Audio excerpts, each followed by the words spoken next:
बिस्मिल्लाहिर्रहमानिर्रहीम। एक फ़ौजदारी मुकदमा दर्ज कराते वक्त कौन सी चीज़ों का ख्याल रखना बहुत ज़रूरी है, क्योंकि मोस्टली हमारे पाकिस्तान में एक प्रैक्टिस है कि जो शख्स वक़ूए के वक्त मौजूद होता है वो कुछ इस तरह के मुआशी और समाजी मसाइल हैं कि वो गवाह बनना पसंद नहीं करता और ना ही वो गवाह बनता है, और मजबूरन फैमिली के लोगों को गवाह या मुद्दई बनना पड़ता है, चाहे वो मौके पर मौजूद हों या ना हों। तो इन चीज़ों के लिए चंद इंतहाई जो ज़रूरी एहतियातें हैं वो काबिल ज़िक्र हैं कि आपने सबसे पहले जो मुकदमा दर्ज करवाता है किन चीज़ों का ख्याल रखना है।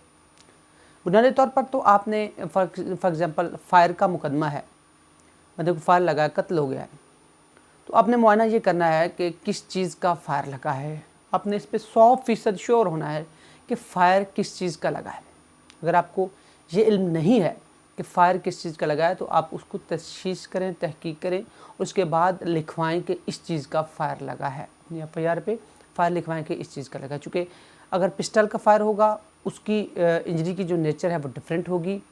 अगर वो फ़ायर राइफ़ल का होगा डिफरेंट होगी। अगर वो 12 बोर का होगा तो उसका जो है वो डिफरेंट होगा। अगर वो तेज़ धार आले का होगा, ब्लंट वेपन का होगा, तो तमाम इंजरीज जो है वो डिफरेंट होगी। तो इसके लिए सबसे पहले आपको उस वेपन का डिटरमिन करना इंतहाई ज़रूरी होगा कि वो वेपन कौन सा है, वो आपने लिखवाना है। उसके बाद आपने ये करना है, फॉर एग्ज़ाम्पल आपने इंजरी लिखवानी है कि एग्ज़िट और एंटरिंग वाउंड जो होता है। फॉर एग्ज़ाम्पल आप लिखवा देते हैं फायर लगा है उसको कमर में से और वो एग्ज़िट कर जाता है, निकल जाता है पेट में से, और आप फायर लिखवाते वक्त आपने बज़ाहिर जिस्म यही देखा हुआ है कि इधर से फायर लगा और इधर से निकल दिया, और आप लिखवा देते हैं कि सामने से पेट में फायर लगा, जबकि मेडिकल रिपोर्ट में तो बात में यही आ जाना है कि जो एग्ज़िट वाउंड ये है और एंटरिंग वाउंड ये है। तो आपने ये भी डिटरमिन कर लेना है कि ये एंटरिंग वाउंड कौन सा है और एग्ज़िट वाउंड जो है वो कौन सा है।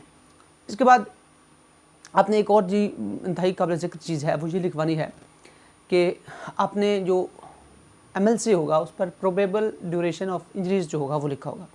आपने मेडिकल खुद से देख लेना है कि मेडिकल पे जब आपने मेडिकल करवाया है कितने बजे का टाइम है और उस पर इंजरीज़ की जो टाइम ड्यूरेशन है वो कितने लिखी हुई है। तो मुझे देख लेना है कि ये जो इंजरीज़ की जो टाइमिंग है ये कितनी बन सकती है। अगर फॉर एग्ज़ाम्पल लिखा हुआ है 11 बजे आपका मेडिकल हो रहा है और इंजरीज़ का टाइम लिखा हुआ है कि प्रोबेबल ड्यूरेशन जो है वो 5 घंटे है, तो 11 से पीछे 5 जाएँ तो 6 बज जाते हैं तकरीबन। तो आपने वो 6 बजे के ऑलमोस्ट 6, साढ़े 6, पौने 6 का टाइम लिखवा देना है। इसमें 1 आध घंटे का जो है वो मार्जिन रहता ही है। आपने ये चीज़ का ख्याल रखना है। तो नंबर पर आपने अपनी और गवाहान की जो मौजूदगी है ये नेचुरली ज़ाहिर करनी है। वहाँ पर आपने उनकी गवाहान की और अपनी मौजूदगी वहाँ पर ऐसे ज़ाहिर करनी है कि जैसे वाकई में लगा हो, मुमकिन भी हो कि आप वहाँ पर मौजूद हो सकते हैं।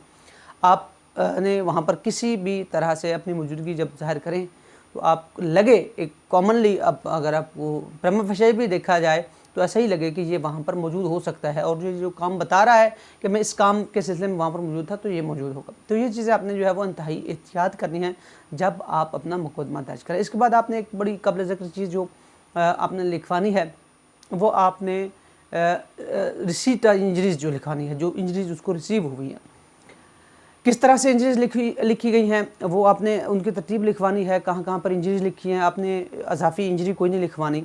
इसके अलावा आपने गैर ज़रूरी शख्स को मुकदमे में शामिल नहीं करना। आपको ज़्यादा लोगों पर गुस्सा है तो उसका मतलब ये नहीं है कि आप जो मौजूद है वहाँ पर उनको ना जो है आप उनको भी नाम ना साथ ही लिखवाएं, तो ये एक बहुत बड़ी गलती होती है। इसके अलावा नामालूम अफराद को आपको नहीं लिखवाना चाहिए। बहुत सारे लोग कहते हैं कि जी 2 बंदे नामालूम रख लो जी, बड़ा फ़ायदा होगा, तो ये भी गलत है।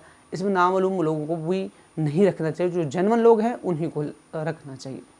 चूँकि लेटर ऑन अगर वो नामालूम लोगों को आप अपने रिश्तेदारों में से रखेंगे, अपने जानने वालों में से रखेंगे, तो ऐसा नहीं मुमकिन कि आपको बाद में ये कहेंगे जी ये उस वक्त मेरे लिए नामालूम था अब मालूम है, तो ये भी एक बड़ा नुकसानदेह चीज़ होती है।